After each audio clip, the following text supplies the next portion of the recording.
What's up is down, what's left is right. Chasing stars and holding you. I can't see the end, but we'll see it through.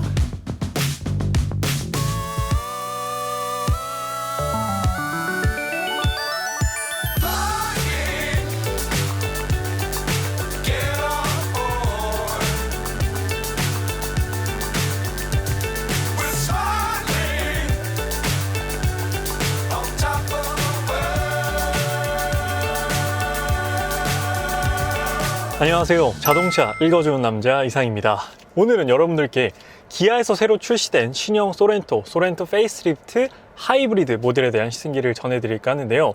제가 앞서 현대자동차 신형 산타페 풀체인지 2.5 터보 가솔린 모델의 시승기를 전달드렸습니다. 그래서 신형 소렌토 시승해보고 같이 한번 비교해서 말씀드릴게요 라고 말씀을 드렸었는데 파워트레인이 다르더라고요. 신형 소렌토 시승차를 받아보니까 이건 1.6 터보 하이브리드고 제가 앞서 탔던 산타페는 2.5 터보 가솔린이어서 사실 파워트레인이 다르기 때문에 동등한 비교는 어렵겠지만 전체적인 뭐 주행 질감이라든지 이런 부분 위주로 한번 말씀드리고 신형 소렌토 하이브리드의 특징에 대해서도 자세히 한번 말씀드리도록 하겠습니다.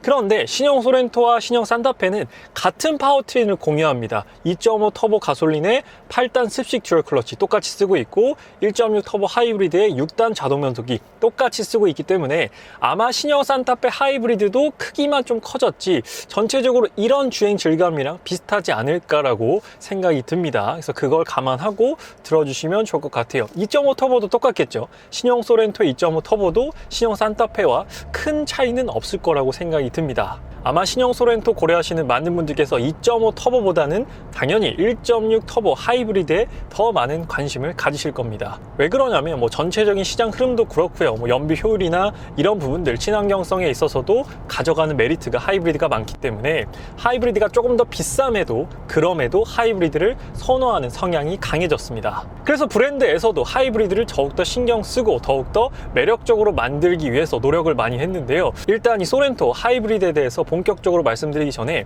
하이브리드 방식에는 크게 세 가지가 있습니다. 아마 차를 잘 모르시거나 이번에 소렌토로 살려고 했는데 하이브리드 타볼까 하다가 하이브리드 내가 듣기로는 막 충전도 되고 막 전기로 막 요즘에는 막 80km까지 간다던데 소렌토도 그런 건가? 라고 생각하시는 분들도 계실 겁니다. 그런데 하이브리드에는 세 가지 종류가 있습니다. 지금 제가 타고 있는 뭐 소렌토라든지 산타페, 뭐 현대, 기아, 그리고 렉서스, 토요타가 자주 사용하는 하이브리드는 풀 하이브리드 방식이라고 해서 연비 효율에 있어서는 가장 좋은 방식이라고 보시면 돼요. 그래서 복합 연비가 15에서 뭐 17, 18까지도 나오는 연비 효율이 가장 좋은 방식이고 또 독일 자동차나 뭐 볼보에서 많이 쓰는 마일드 하이브리드 방식이 있습니다. 마일드 하이브리드라는 거는 기본적으로 차에는 12V 배터리가 있고 거기에 추가적으로 48V 배터리를 하나 더 더해서 출력적으로 보조를 해주고 차량에 있어서 공조장치라든지 시동 걸 때 힘이 더 필요한 것들을 보조해주는 역할을 하는 게 마일드 하이브리드입니다. 그래서 마일드 하이브리드가 적용된 차량들은 사실 연비가 그렇게 높진 않습니다. 이 풀 하이브리드 방식보다. 그래서 연비적인 메리트는 그렇게 크지 않아요. 그리고 마지막으로는 플러그인 하이브리드, 플러그를 꽂아서 충전할 수 있는 하이브리드 방식이 있습니다. 그래서 이 플러그인 하이브리드 방식은 현대기아 자동차는 국내에서 거의 출시하지 않습니다. 해외에서는 많이 출시하는데 뭐 독일 브랜드에서 주로 사용하는 방식이죠. 플러그인 하이브리드. 요즘에는 일본 브랜드에서도 출시가 되고 있고 그래서 플러그를 꽂아서 전기차처럼 실제로 충전도 할 수 있고 그에 따라서 뭐 순수 전기로만 적게는 30에서 요즘 나오는 PHEV 차량들은 최대 100km 이상까지도 주행이 가능하기 때문에 전기차와 기름차 그 사이에 있는 딱 과도기적인 성향을 가진 게 플러그인 하이브리드 차량이라고 보시면 됩니다. 그래서 이 차는 따로 플러그를 꽂아서 충전할 수도 없고요. 그냥 주행을 하면서 회생제동으로 충전을 할 수 있는 풀 하이브리드 방식이라고 보시면 됩니다. 그래서 풀 하이브리드의 가장 큰 장점은 그냥 귀찮지 않아요. 그냥 내가 타면 가장 연비 효율이 좋게 나오는 겁니다. 그래서 난 충전하기도 괜찮고 뭐 마일드 하이브리드 이거 잘 모르겠고 그냥 연비가 제일 좋았으면 좋겠어. 그냥 쭉쭉 밟으면 나가고 연비가 높은 게 난 가장 좋아 하시면 이 풀 하이브리드 방식의 차량을 사시면 가장 만족하실 겁니다. 그런데 이 풀 하이브리드 방식에서 걱정하시는 부분도 있을 겁니다. 그러면 전기 모터와 가솔린 엔진을 같이 쓰면 이게 전기 모터로 갈 때랑 가솔린 엔진으로 갈 때랑 약간 그 중간에 텀이 생기고 이질감이 좀 생기지 않을까라고 걱정하실 텐데요. 지금 제가 타고 있는 신형 소렌토는 그런 느낌이 전혀 없습니다. 이 계기판에도 전기로 가고 있으면 EV라고 뜨거든요. 그런데 이걸 보지 않으면 내가 지금 전기로 가고 있는 건지 아니면 가솔린 엔진으로 가고 있는 건지 쉽사리 눈치채기가 쉽지 않습니다. 이건 운전자 입장에서도 그렇고 아마 동승객이나 뒷자리 승객들도 똑같이 느낄 겁니다. 언제 시동이 꺼졌지? 언제 시동이 켜졌지? 라는 게 거의 느껴지지 않을 정도로 아주 스무스하게, 아주 매끄럽게 이렇게 변환이 됩니다. 그래서 이런 부분들은 아주 매력적으로 잘 세팅을 해놨다라고 느껴지는 부분이고, 신형 소렌토를 타보니까 이 EV 모드, 즉 전기로만 RPM을 전혀 쓰지 않고 엔진을 깨우지 않은 이 상태를 굉장히 적극적으로 사용한다라고 느껴졌습니다. 그래서 저희 집 패밀리카로도 렉서스 ES300H가 있어요. 그 차도 이 풀 하이브리드 방식인데 되려 그 차보다도 더 전기 모드를 적극적으로 쓰는 것 같고, 시속 60, 70km 갔을 때도 전기 모드를 적극적으로 쓰기 때문에 꼭 저속에서뿐만 아니라 고속에서도 연비 효율이 높게 나올 수 있게끔 세팅이 되어 있다라고 제가 저속주행도 해보고 고속주행도 해봤거든요. 사실 하이브리드는 고속주행보다는 저속주행을 했을 때, 즉 브레이크를 많이 밟았을 때 회생제동 값으로 인해서 연비가 더 높게 나오게 되는데, 고속주행을 했을 때도 내가 브레이크를 밟진 않았지만 인위적으로 RPM을 끄면서 전기 모드를 활용하면서 극단적으로 연비를 높이려고 하는 그런 시도들을 제가 많이 체크를 했습니다. 그래서 그런 부분으로 인해서 연비 효율이 높게 나오지 않나. 지금도 시속 30km 정도 되는데 계속 EV로 가고 있어요. 지금 차는 앞으로 가고 있는데 전기로만 가고 있는 겁니다. 그렇기 때문에 이럴 때는 기름, 내연기관, 이 엔진을 전혀 쓰지 않기 때문에 연비가 이렇게 계속해서 높아지는 것이죠. 그래서 가다 서다를 반복하는 이런 시내주행, 저도 출퇴근이 강남, 마포, 양재 이쪽인데 그때가 제 출근할 때 진짜 많이 막히거든요. 아마 서울 사시는 분들 많이 공감하실 겁니다. 근데 출퇴근할 때 가다 서다 거의 50km를 넘기는 경우가 없어요. 그랬을 때는 이런 하이브리드 파워트레인이 연비 효자 노릇을 톡톡히 해준다는 것이죠. 그리고 지금 EV 모드임에도 에어컨이 시원하게 잘 나옵니다. 에어컨도 시원하게 잘 나오기 때문에 이렇게 엔진이 꺼졌다고 해서 따로 에어컨이 안 나온다거나 따스한 바람이 나온다거나 그런 걱정을 안 하셔도 돼요.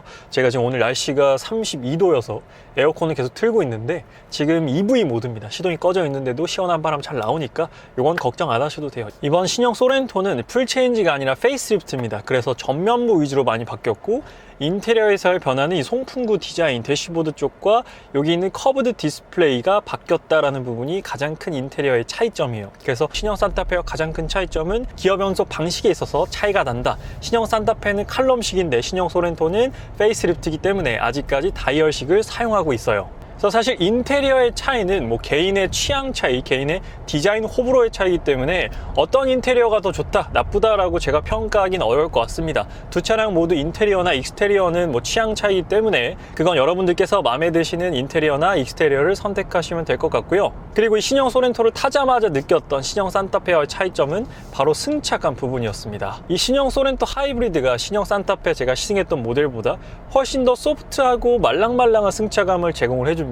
그런데 여기서 차이점은 제가 탔던 신형 산타페는 21인치 휠이 들어가 있었고, 신형 소렌토는 하이브리드 모델은 최대 18인치까지만 적용이 가능합니다. 17인치에서 시작해서 옵션으로 18인치까지 넣을 수 있게 되는데 휠이 무려 3인치나 차이 나기 때문에 이건 제가 봤을 때 서스펜션 세팅의 차이라기보다는 휠 인치에서 오는 차이가 아닌가라고 생각이 들어요. 3인치나 차이 나기 때문에 확실히 산타페는 좀 탄탄하고 좀 그런 느낌이 있었거든요.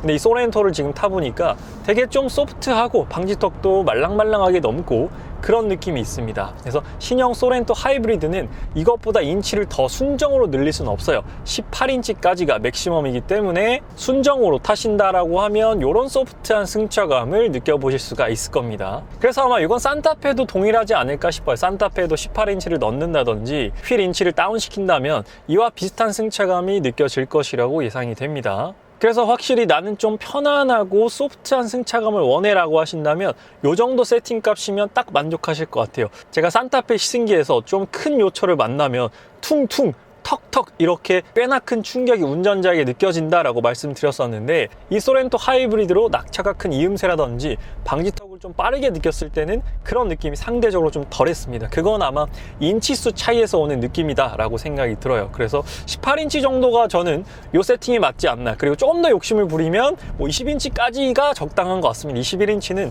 너무 오버스펙이라고 생각이 들었어요. 그래서 18인치가 뭐 관리하기도 편하고 유지하기도 편하고 나중에 뭐 타이어 바꿀 때도 그렇고 여러모로 편한 부분이 있습니다. 이 편평비도 더 넓기 때문에 승차감도 좀 더 말캉말캉해지는 그런 느낌이 있죠. 근데 제가 하이브리드를 타보니까 이제 내연기관 차량과의 약간의 차이점이 어떤 부분이냐면 바로 브레이킹 성능입니다. 아무래도 이제 회생제동이 같이 묶여있기 때문에 브레이크를 밟았을 때 순수 내연기관 모델과는 약간의 차이가 있어요. 그래서 브레이크를 밟았을 때 조금 늦게 이렇게 지그시 응답성이 따라온다라는 느낌이 있고, 완전 정차했을 때 이제 브레이크를 밟잖아요. 그럼 브레이크를 밟고 나서 차가 한번 이렇게 움직입니다. 그건 지금 신호가 걸리면 바로 보여드릴 수 있을 것 같은데, 가다가 완전 정지, 브레이킹을 하면 이렇게 차가 좀 많이 움직여요.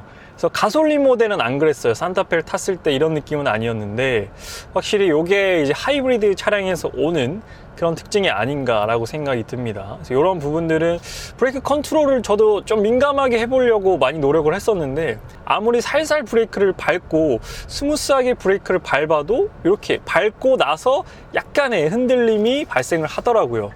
이게 제 개인적으로는 약간 좀 하이브리드 차량에서 오는 이질감이 아닌가라고 생각이 들었습니다. 그래서 엔진 쪽이나 뭐 이쪽에는 아쉬움이 별로 없는데, 이 브레이킹에서 살짝 아쉬움이 느껴지는 것 같아요. 요게 산타페 하이브리드도 똑같을지 궁금한 부분인데, 제가 봤을 땐 똑같을 것 같습니다. 산타페 하이브리드 타보더라도 똑같이 브레이크를 밟고 나서 이렇게 어느 정도의 흔들림이 느껴지는 그런 제동 성능을 보여줄 것 같긴 해요. 근데 확실히 승차감은 21인치 휠을 썼던 산타페보다는 좋습니다. 그런데 이건 휠 사이즈가 달랐기 때문에 똑같이 18인치가 적용된 산타페를 타보면 확실하게 승차감 차이가 느껴질 것 같은데, 이건 휠 인치가 너무 많이 차이 났기 때문에 약간 동등한 비교는 어려울 것 같아요. 그리고 제가 산타페 탔을 때 미션에 대한 만족도, 미션에 대한 칭찬을 정말 많이 했습니다. 때 가지고 제 차에다가 붙이고 싶다라고 했을 정도로 미션에 대한 만족도가 정말 높았는데, 지금 이 하이브리드는 6단 자동 변속기가 들어가 있습니다. 가솔린은 이 소렌토도 똑같아요. 8단 습식 DCT인데 하이브리드는 6단 자동 변속기가 들어가 있습니다. 그래서 미션의 직결감이라든지 반응성이 그렇게 빠르진 않고 그냥 느긋하게 속도를 올릴 수 있는 그런 미션이 들어가 있어요. 그래서 초반에 리스폰스가 그렇게 빠르진 않습니다. 하이브리드니까 그렇게 빠를 필요도 없고요. 그런데 이렇게 쭉 힘을 올려다 쓰기에는 나쁘지 않아요. 미션이 그렇게 느리다거나 이 미션 역시나 멍청한 느낌은 아닙니다. 리스폰스가 빠르지 않다 뿐이지 괜찮아요. 하이브리드와 세팅에는, 하이브리드와 궁합을 맞췄을 때는 이 6단 자동 변속기가 조금 더 낫다라고 저는 생각이 듭니다. 굳이 DCT처럼 그렇게 미션이 빠를 필요는 없겠죠. 하이브리드이기 때문에. 그리고 소렌토의 반자율 주행 스마트 크루즈 컨트롤도 한번 사용해 보도록 하겠습니다. 제가 자꾸 산타페 얘기를 하게 됐는데, 아마 많은 분들께서 산타페랑 비교를 하실 테고, 또 산타페 얘기를 안 할 수가 없는 그런 차량이다 보니까 비교해서 말씀드려 보도록 하겠습니다. 네, 지금 소렌토 하이브리드 페이스리프트의 반자율 주행 스마트 크루즈 컨트롤을 맡겨봤고, 이 신형 산타페와 소렌토의 가장 큰 반자율 주행의 차이점은 HOD의 유무입니다. HOD는 핸즈온 디텍션이라고 해서 지금 핸들 잡으십시오라고 떴어요. 그랬을 때 이렇게 터치했을 때 연장이 되는 게 아니라, 소렌토는 잡거나 아니면 한번 이렇게 흔들어줘야 연장이 되는 부분입니다. 산타페 같은 경우에는 정전식 센서가 있기 때문에 그냥 이렇게 터치만 해도 반자율 주행이 계속해서 연장이 됐습니다. 그런데 신형 소렌토는 터치를 하는 게 아니라 잡아도 안 되면 한번 흔들어 줘야 돼요. 제가 지금 사용하면서 보여드리도록 하겠습니다. 네, 보통 15초에서 20초 정도 지나면 핸들 잡으라고 뜨는데, 그때 신형 산타페는 제가 이렇게 터치만 해도 연장이 됐거든요. 근데 연장이 안 돼요. 그랬을 때는 이렇게 잡아도 지금 연장이 안 됐어요. 그럼 약간 이렇게 한번 흔들어 줘야 됩니다. 흔들어서 이 차에게 내가 지금 신경을 쓰고 있어라는 걸 알려줘야 되는 부분이죠. 그래서 이 기능이 큰 차이는 아닙니다. 큰 차이는 아닌데, 그래도 실사용자 입장에서는 그냥 이렇게 터치해서 연장되는 것과 내가 잡아서 흔들어줘야 되는 것과는 좀 다른 부분이죠. 좀 더 산타페 스마트 크루즈 컨트롤이 진보되어 있다, 센서적인 부분에서 조금 더 우위를 점하고 있다라는 걸 운전자 입장에서 느끼기 때문에, 네, 이렇게 터치했을 때 연장이 안 돼요. 이렇게 잡아서 흔들어줘야 된다라는 차이점이 있습니다. 그렇다면 제가 손을 이렇게 올려놓으면 이제 연장하라고 안 될까요? 그렇진 않습니다. 손을 지금 제가 계속 한번 올려놔 볼게요.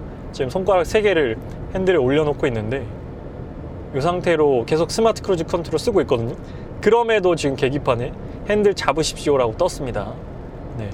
그래서 완전히 핸들을 이렇게 잡고 있어야 반자율 주행을 좀 더 원활하게 사용할 수가 있어요. 지금처럼 이렇게 차선을 밟게 되면 삐비빅 하면서 안전하게 경고를 해줍니다. 뭐 실내 NVH 측면, 뭐 소음이나 떨림이나 이런 부분들, 불쾌한 부분은 지금 소렌토 하이브리드도 출중한 편이에요. 고속주행에서 풍절음도 그렇게 크게 들어오지 않았고 이중접합 차음률이 덕분인지 모르겠지만, 그런데 이 차는 하이브리드이기 때문에 가솔린보다는 좀 더 조용하겠지라고 우리가 기대를 하잖아요. 근데 2.5 터보를 탔을 때도 이 정도의 정숙성이었거든요. 그래서 생각보다 운전자 입장에서 느껴지는 2.5 터보와 1.6 터보의 실내 뭐 정숙성이라든지 소음, 떨림의 차이, 핸들에서 느껴지는 떨림의 차이가 그렇게 크지 않았다 라는 부분이 제가 지난주에 산타페 2.5 터보를 탔을 때와 비교를 해본다면 가솔린 모델도 정말로 잘 만들었구나 라고 생각이 드는 부분이에요. 그래서 똑같은 파워트레인 타봤으면 좀 더 명확한 비교가 됐을 텐데 그게 타는 데는 좀 아쉽습니다. 제가 추후에 기회가 된다면 이 소렌토 2.5 터보나 산타페 1.6 터보 하이브리드를 한 번 더 타보고 여러분들께 시승기를 전달 드려보도록 할게요.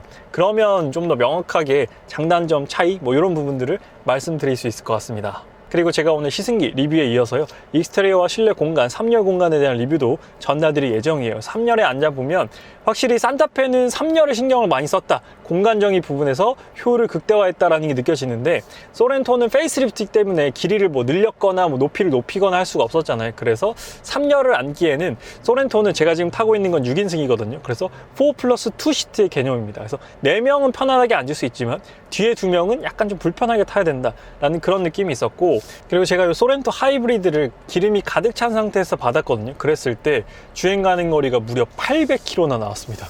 한번 주유를 하면 800km까지 갈 수 있는 거죠. 그래서 웬만한 디젤 차량보다 훨씬 더 긴 레인지를 가지고 있습니다. 그래서 800km면은 제 기준으로는 거의 20일에 한 번 기름을 넣을까 말까 정도 될 것 같은데, 뭐 잘하면은 뭐 한 달에 한 번도 넣을 수 있을 것 같고요. 제가 그렇게 많이 타지 않는 스타일이기 때문에 그런 부분으로 봤을 때는 뭐 연비, 뭐 비용적으로 아끼는 부분도 있지만 뭐 주유소를 안 가도 된다라는 뭐 시간적인 세이브가 되는 그런 장점도 있겠죠. 그래서 가속을 해보면 절대 아까 말씀드렸다시피 리스폰스가 빠르진 않아요. 근데 출력이 235마력의 토크가 35가 넘기 때문에 힘적으로 쭉 가속을 했을 때 부족한 느낌은 없습니다. 근데 다만 초반에 그렇게 빠르지 않다. 근데 아마 하이브리드를 그렇게 막 즉각적으로 엑셀을 쫙쫙 밟고 다니면서 주행하시는 분은 많이 없으실 거기 때문에 그런 세팅으로 보면 만족스러운 세팅이에요. 초반에는 그렇게 힘을 많이 주지 않지만 중후반으로 갈수록 쭉 밀어주는 힘이 지속적으로 느껴지기 때문에 지금도 한 60km 이상부터는 훌륭합니다. 이 정도 가속력이면은 고속도로 달리는 데 있어서도 전혀 아쉽지 않은 퍼포먼스예요. 그래서 드라이브 모드도 기본이 에코입니다. 네, 따로 노멀 모드가 없어요. 하이브리드는 에코, 스포츠, 스마트 이렇게 3가지만 있습니다. 이 차는 4륜구동이기 때문에 또 터레인 모드 4가지를 제공을 합니다. 그래서 오늘은 신형 소렌토 하이브리드 모델의 시승기를 전달드렸는데요. 오늘 시승기에 이어서 익스테리어와 트렁크 공간, 그리고 차박 세팅도 산타페와 한번 비교해드릴 예정이고요. 그리고 실내 기능과 옵션, 공간에 대한 리뷰도 준비되어 있으니까 아직 자동차 읽어주는 남자 구독 안 하신 분들께서는 구독과 좋아요 한 번만 부탁드리도록 하겠습니다.